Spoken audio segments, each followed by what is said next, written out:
अंतर्राष्ट्रीय कवि प्रेमी मंच तंजानिया के तत्वाधान में शनिवार को धन्वंतरी मंत्रोच्चारण के साथ ग्रंथ आयुर्वेद को जाने का भव्य लोकार्पण संपन्न हुआ।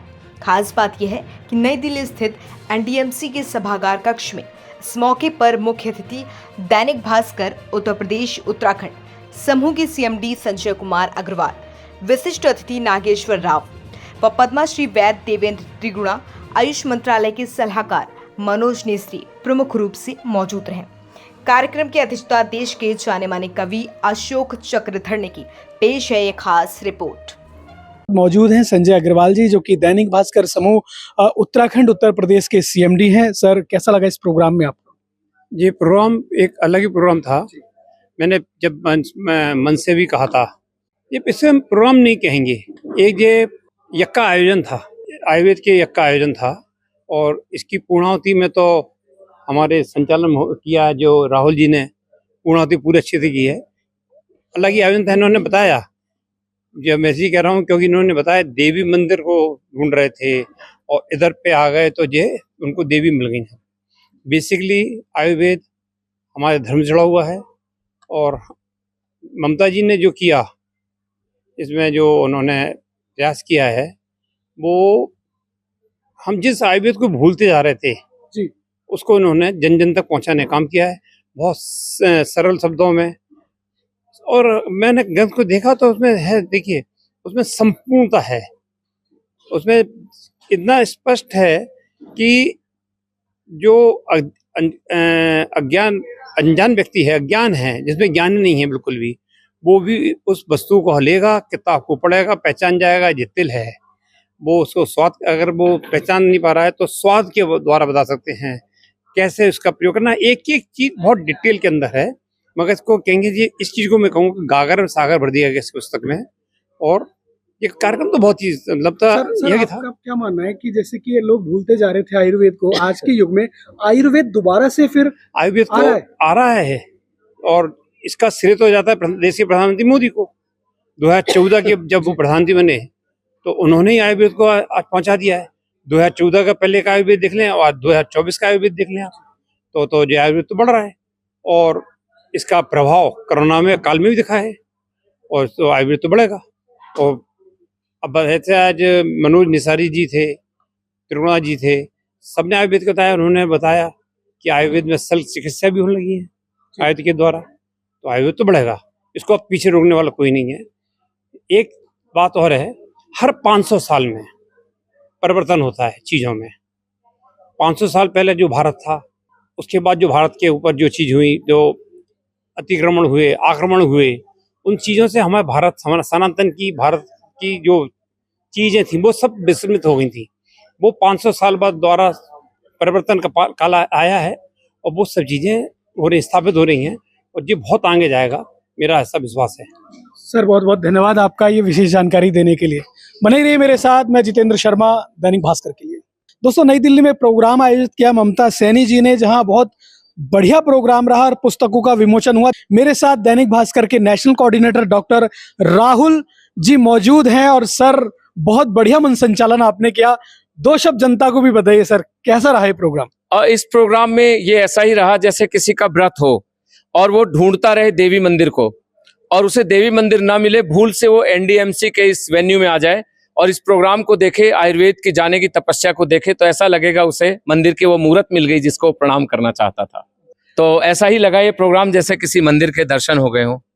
तो इसमें ममता सैनी जी तंजानिया से आकर के और इंडिया में उन्होंने आयुर्वेद की अलग को जगाने का जो प्रयास किया है, उसे आयुर्वेद को जाने के रूप में आज हमारे दैनिक भास्कर के सीएमडी मिस्टर संजय अग्रवाल जी ने इसको लोकार्पित किया है।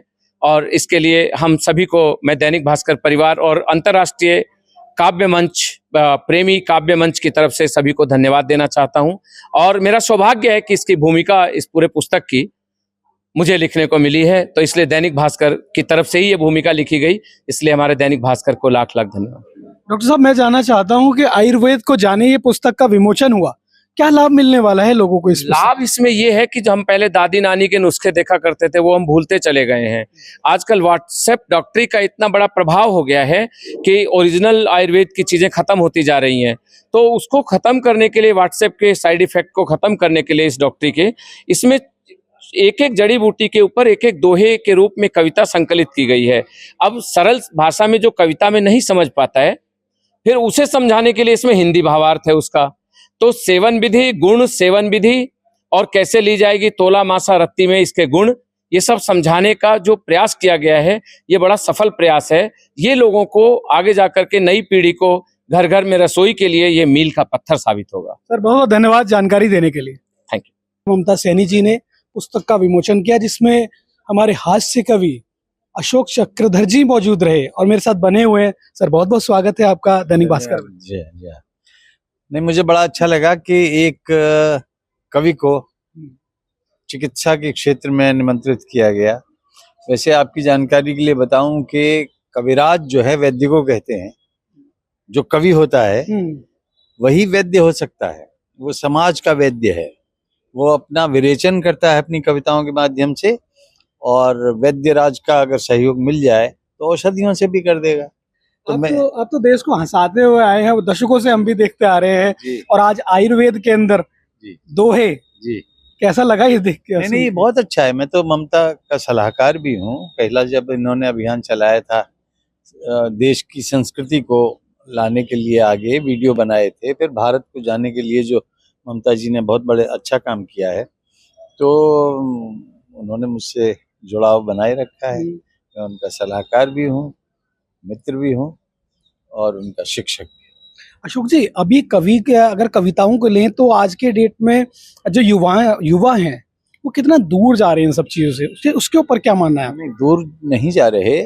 दरअसल नृत्य के लिए कार्यक्रम आता है, बच्चों का नृत्य दिखाते हैं, संगीत गायन के लिए आता है कि कितना अच्छा गाते हैं, और फिर वहाँ सिखाने वाले लोग बैठे होते हैं उनको।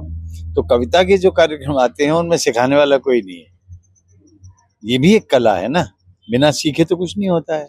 तो आपका अभ्यास, आपकी शब्दों की व्युत्पत्ति, आपकी कल्पना, आपकी बुद्धि, आपकी भावना, आपका कोई मकसद, आपका कोई उद्देश्य, तो इन सब से जो बनती है कविता, उससे थोड़ा सा दूरी बन गई है। इसलिए युवा जो है वो अधकचरे सोशल मीडिया पर अधकचरी कविताएं डालते रहते हैं। तो कविता की खेती तो बहुत फैल गई है, लेकिन गुणवत्ता में थोड़ी कमी आई है। कहना कि डिजिटल ने या आधुनिक उपकरणों ने इस चीजों से दूरी बनाई है? नहीं, मैं उनको दोष नहीं दूंगा, उनसे तो प्रसार मिला है उनको, इससे उनको नाम मिला है, वे प्रकाशक भी हो गए। अब किसी प्रकाशक का मुखापेक्षी वो नहीं होंगे कि उसकी तरफ देखें, भाई तू हमारी किताब छाप देना। खुद छाप लो भैया, प्रिंटर आपके पास है, 50 कॉपी निकालो, अमेज़न को दे दो, वो बेच देगा। तो किसी प्रकाशक की आवश्यकता नहीं है। तो सुविधाएं भी हैं, दुविधाएं भी हैं। उन दुविधाओं को दूर करने के लिए कंटेंट पे ध्यान देना होगा। आपका कथ्य कितना दमदार है, वजन कितना है, और कितना समाजोन्मुखी है, कितना एक परिवर्तन को लाने वाला औजार बन सकता है आपका कृतित्व। मैं ये कामना करता हूं कि हमारी नौजवान पीढ़ी अपने देश, अपनी क्षमताओं, अपनी ऊर्जाओं, अपनी प्रतिभाओं को सामने लाने के लिए स्वयं की प्रतिभा को मांझे, तराशे, स्वयं की क्षमताओं को बढ़ाए, और एक ऐसे विशाल कार्मिक क्षेत्र में, कल्पना लोक में देश को ले जाए। बहुत बहुत धन्यवाद आपका दैनिक भास्कर से बात करने। धन्यवाद। नमस्कार, मेरे साथ मौजूद हैं ममता सैनी जी, जिन्होंने आज नई दिल्ली के अंदर एक कार्यक्रम रखा, आयुर्वेद को जाने, और 2 पुस्तकों का विमोचन किया। मैम, क्या उद्देश्य है इन पुस्तकों का विमोचन करने के लिए? बड़ी बड़ी प्रतिभाओं को आपने आमंत्रित किया है। ये देखिए, उद्देश्य तो इसके पीछे यही है कि अपने भारत की संस्कृति और जो सभ्यता है उसको कायम रखना, और उसको हिंदी काव्य के माध्यम से कायम रखा जाए। ये उद्देश्य तो हमारा हम लेकर के चल रहे हैं। आयुर्वेद को दोहों के माध्यम से आपने प्रस्तुत किया, ये सोच, ये मोटिव क्या आया, कहाँ से? आयुर्वेद तो हमारा पुरातन ज्ञान है, और वो ज्ञान सब घर में पहुंचे, और क्योंकि वो पहुंचता तो था लेकिन हम पूर्ण रूप से उस तक कनेक्टेड नहीं थे, तो मुझे लगा कि आसान भाषा में अगर उसे कर दिया जाए तो हम शायद पूर्ण रूप से उससे कनेक्ट हो जाएंगे। और आगे भी इसका एक उद्देश्य है जो आगे हम बात करेंगे, लेकिन वही है, एक यही उद्देश्य था कि अगर आसान से आसान भाषा में उसे कर दे, जिसमें कि हमने इसे दोहे में किया, और दोहे बड़े सरल होते हैं।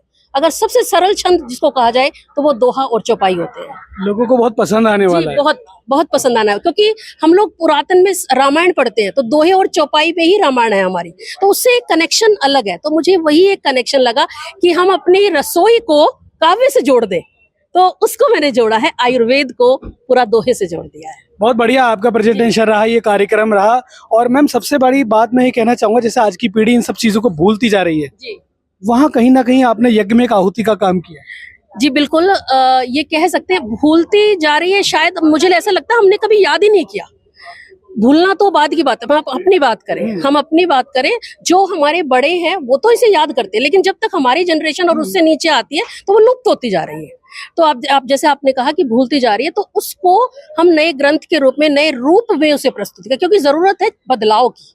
हमें चीज तो हमारी, आधार तो हमारा स्ट्रॉन्ग है, पर बदलाव लाने की जरूरत है। चलिए ममता जी, बहुत बहुत धन्यवाद आपका भास्कर से बात करने के लिए। आशा करते हैं आपकी यात्रा मंगलमय हो और बहुत आगे तक चले।